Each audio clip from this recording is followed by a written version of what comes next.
Hello students, हम लोग का चैप्टर चल रहा है structure of atom. Structure of atom में आज हम शेप्स ऑफ ऑर्बिटल्स देखेंगे। ऑर्बिटल्स आप लोगों को पता है, हमने डिस्कस किए थे लास्ट लेक्चर में। जो ऑर्बिट होते हैं वो KLMN होते हैं, जिनको हम शेल्स भी बोलते हैं।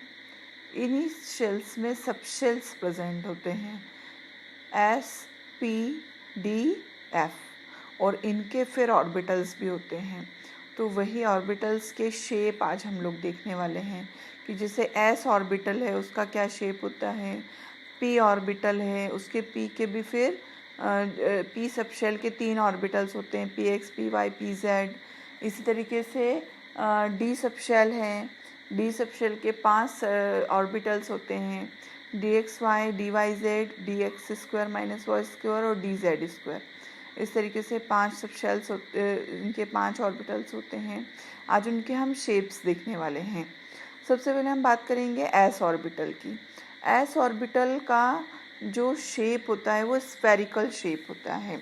S ऑर्बिटल कैसे होते हैं? नॉन डायरेक्शनल होते हैं और स्फेरिकल शेप के होते हैं। इसका मतलब होता है कि इनके अंदर प्रोबेबिलिटी ऑफ इलेक्ट्रॉन जो है, finding of electron, probability of finding of electron sub direction में एक जैसा होगा। हर डायरेक्शन में आपको कैसा मिलेगा? सेम मिलेगा। Equal from the nucleus distance, मतलब न्यूक्लियस के अराउंड में यदि हम देखें, जैसे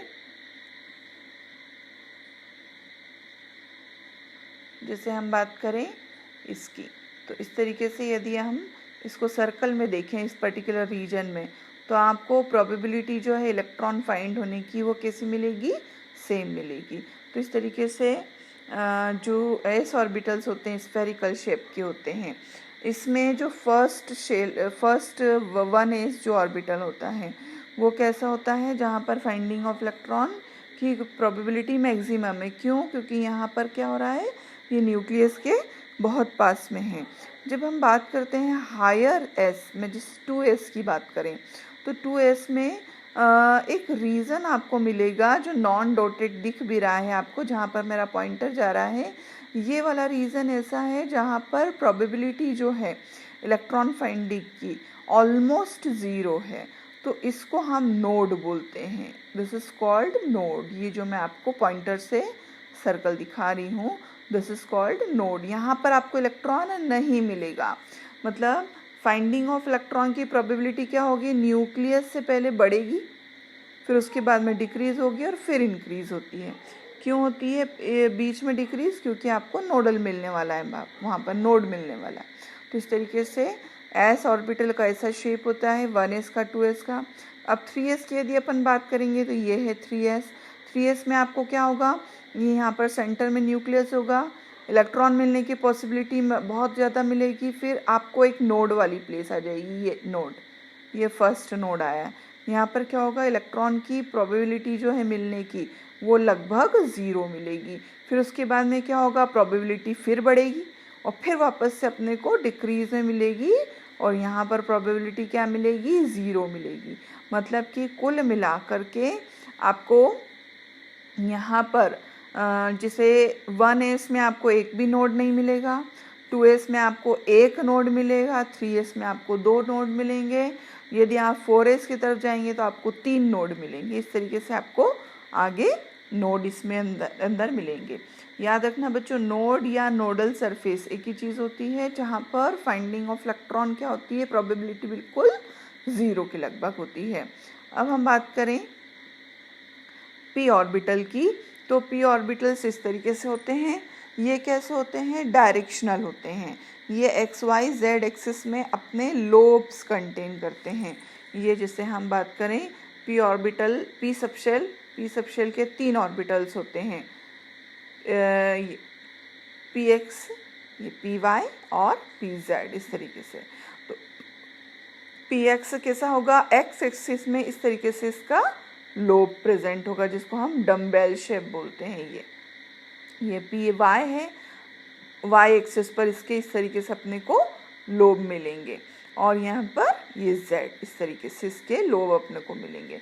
अब आपको इलेक्ट्रॉन फाइंडिंग की जो प्रोबेबिलिटी है मैक्सिमम कहाँ मिलेगी, ये लोब में। आपको इलेक्ट्रॉन कहाँ प्रेजेंट मिलेंगे, लोब में। भले ही वो लोब ऊपर वाला हो या नीचे वाला हो, ना डजेंट मैटर, बट आपको इलेक्ट्रॉन्स यहाँ पर मिलेंगे। इसमें कहाँ पर मिलेंगे, यहाँ पर मिलेंगे अपने को, और इसमें यहाँ मिलेंगे। अब आप खुद ही समझ पा रहे हो, यदि आपको इलेक्ट्रॉन यहाँ मिलेगा तो इसके आसपास की ये जो खाली स्पेस है, this is called nodal plane, जहाँ पर आपको इलेक्ट्रॉन मिलने की पॉसिबिलिटी क्या मिलेगी, 0 के लगभग। ये देखिए, ये नोडल प्लेन है, ये जो स्क्वायर में बताया है, ये इस तरीके से, इसको हम बोलेंगे नोडल प्लेन। ये क्या है, नोडल प्लेन्स हैं, जिसमें आपको इलेक्ट्रॉन मिलने की पॉसिबिलिटी क्या मिलेगी, लगभग ना के बराबर मिलेगी। इसमें Px, Py, Pz इनकी सबकी एनर्जी कैसी मिलेगी, सबकी सेम मिलेगी। दे आर डीजेनरेट ऑर्बिटल्स, मतलब having equal energy but having the different orientation. Orientation मतलब इनके एक्स वाई जेड एक्सिस में लोब्स अपने को अलग अलग मिलेंगे। Px के एक्स एक्सिस पर लोब मिलेंगे, Py के वाई एक्सिस पर, और Pz के जेड एक्सिस पर लोब मिलेंगे।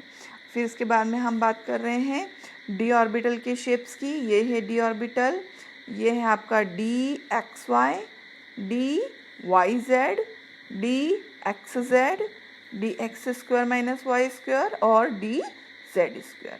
ये आपको शायद दिख नहीं रहा होगा, ये देखिए यहाँ पर, ये इनके नाम हैं।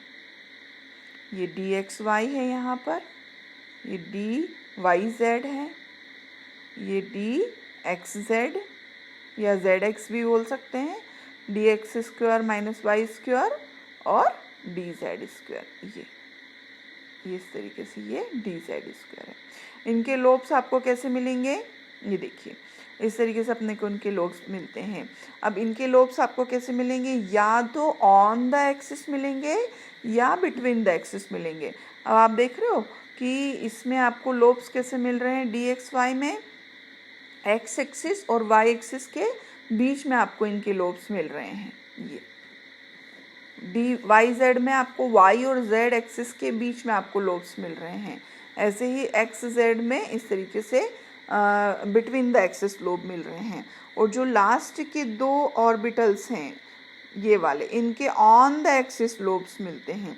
इस तरीके से कुल मिलाकर के 5 डी ऑर्बिटल्स प्रेजेंट होते हैं डी सबशेल में।